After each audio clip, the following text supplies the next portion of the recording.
Well-executed arm drag.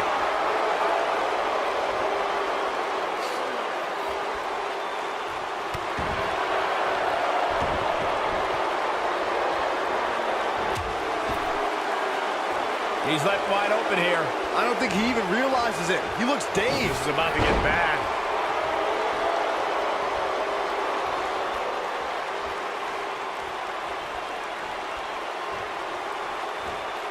Incredible impact on that slam.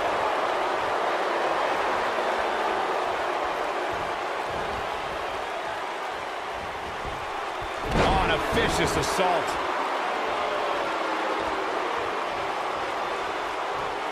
Using all his power to drive him to the mat. Aiden English is showing a lot of heart here, but how can he turn this around in his favor? He doesn't want to absorb much more punishment if he wants to win this match. If he wants to win this thing, he's going to need to make some changes here. There's no way he can stay in this match if he doesn't find a way to fend off this attack. Well, he's certainly looking a little worse for wear, but that doesn't mean you should count him out just yet. I'm sure there's plenty of fight still left in him. His signature slam. Counter here. Whoa, Aiden English able to avoid damage. Nobody controls the pace of a match quite like this guy.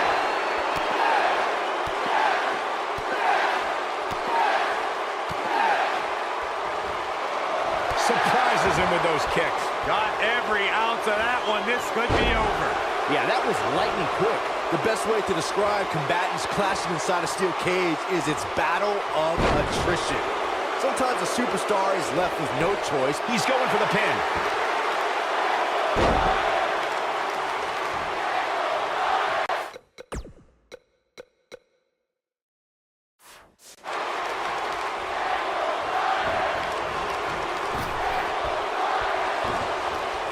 Byron, you touched on this earlier, but it's so important for his... Aiden English is in a bad way here, guys.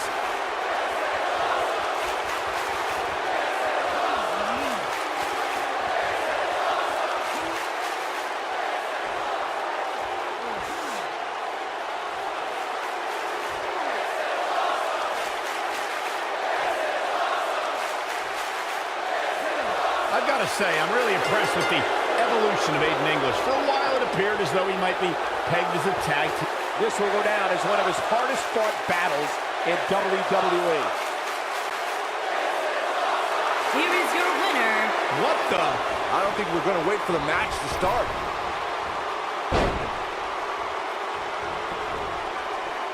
He lets it go. Yeah, I wonder what... Look at this. He releases it. And you can debate whether or not that would have been the end.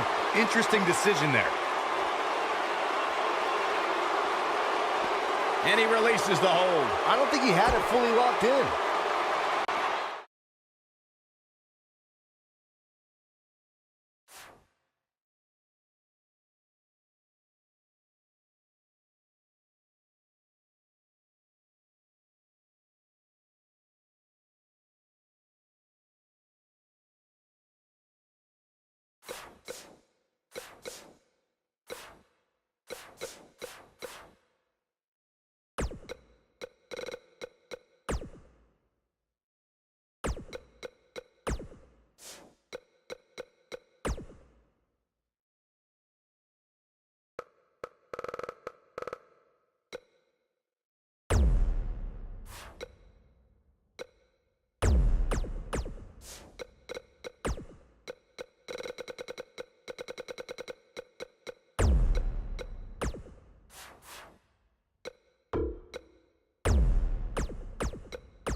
If their love wasn't apparent during that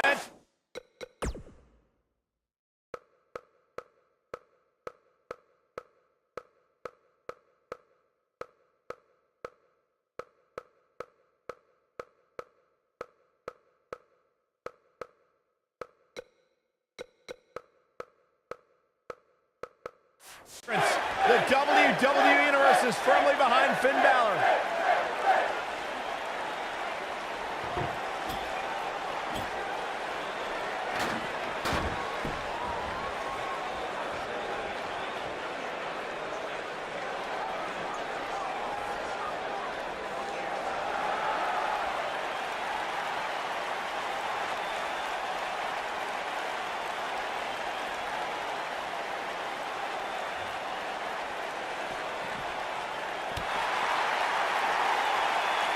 The outline of the Demon King's paint can be traced back to Finn Balor's battles in Japan.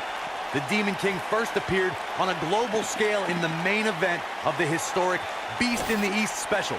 I've always said, everyone has a dark side.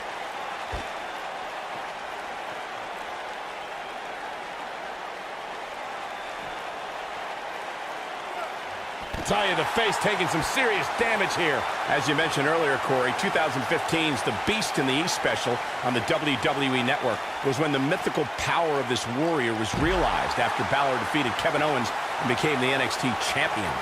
NXT TakeOver events in Brooklyn, London, and Dallas were amazing displays of the Demon King's warrior spirit.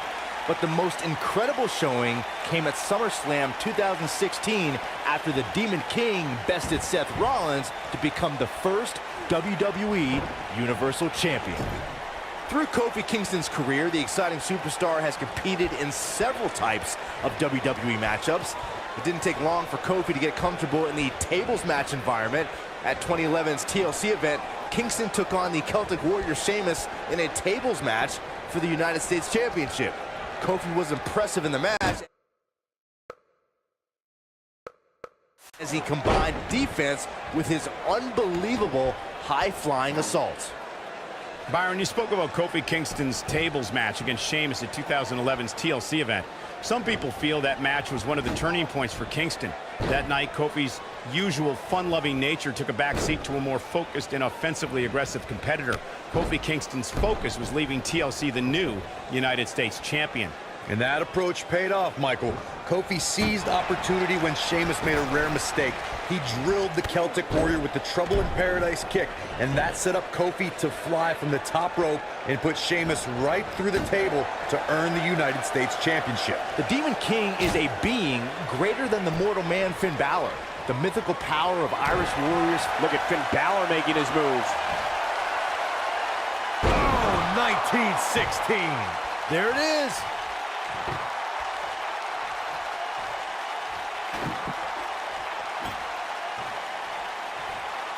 The Demon King's the alter ego of Finn Balor. The strength that is given to the Demon King from legends like Finn McCool and others make this warrior an unstoppable force. Over the years, WWE's been home to superstars with powers from other realms. But the transformation from Finn Balor to the Demon King is like nothing we've ever seen before. Oh, this is dangerous right here. Balor looking to end it. Coup de grace. This could be it. Clearly going for it all with a move like that. It shouldn't be a shock that the Dudley Boys were involved in one of the most intense tables matches we've seen in recent memory. At the 2015 TLC event, the Dudleys called on their Extreme brothers Tommy Dreamer and Rhino to battle the Wyatt family in an 8-man elimination tables match. People were flying everywhere that night, and in classic ECW fashion, so were the trash cans and kendo sticks. The match in 2015's TLC event with the Dudleys, Tommy Dreamer and Rhino versus the Wyatts, was chaos from the second all 8 superstars were in the ring. Braun Strowman was awesome in his destruction of all 4 members of Team Extreme, but the ECW originals kept their focus on making sure each member of the Wyatt family crashed through a table. The ECW's originals love a brawling clash, with the Wyatts drive to destroy anyone who stepped in their path. The Wyatts took the advantage after Rhino and Devon Dudley were eliminated, and they didn't look back. Bubba Ray took on the Wyatts with everything he had, but the sick power of the Wyatt family was just too much, as seen when Braun Strowman choke-slammed Bubba Ray through the final table. There are so many different ways for a superstar to put their opponent through the table in a tables match. Some matches start off as wild brawls and a table is brought out from under the ring in the match's opening minutes. In others, superstars are very strategic about when they bring out a table because they know if they're not careful, momentum can be reversed, and they could end up being the one who goes through a table. Byron, you talked about strategy that involves a tables match. I was in WWE when the Dudley Boys came from ECW, and you could say that things changed a bit thanks to Bubba and Devon. Something that's also important to remember in a tables match is that it's not important how or where the table is positioned. All that matters is that you put your opponent through it. It's a very simple premise, Michael, but superstars have to be careful. They launch an attack that goes awry, their own momentum can put them through the table and cost them the match. That doesn't include feeling the incredible pain of crashing through a solid wood table. One split second can be the difference.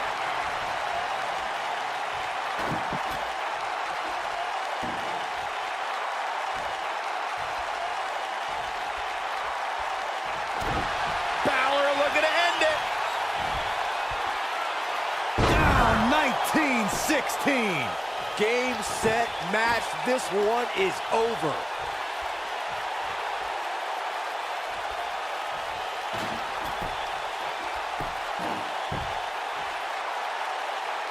One thing that nobody will ever be able to take away from Finn Balor, guys, is the fact that he was the first ever Universal Champion.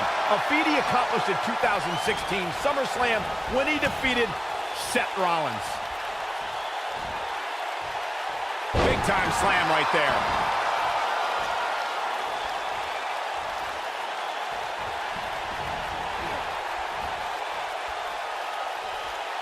There is no denying that Balor is the foundation that the Universal Championship was built on, as Michael was saying.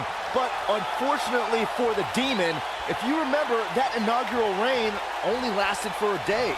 Now, unfortunately, you're right, Saxton. The history books will forever show that injury forced Balor to relinquish the title after just one day.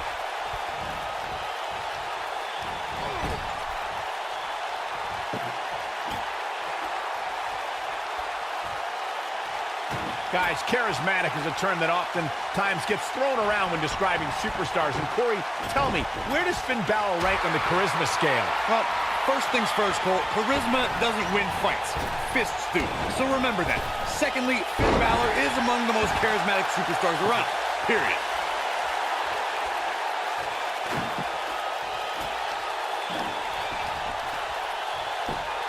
Speaking more on charisma, I'd agree with Corey's assessment of Balor. Simply put, he always has the audience hanging on his every movement. Well, and that goes double when he competes as the Demon. I mean, I've never seen an entire arena mimic a superstar's entrance, but that happens with Balor every time.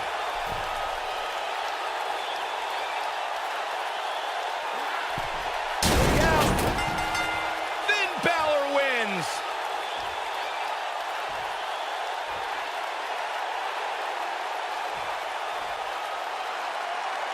Here is your winner, Finn Balor. Finn Balor picks up the victory here tonight. Is there a club for losers Finn Balor can join after that performance? Yeah, the Sax Club.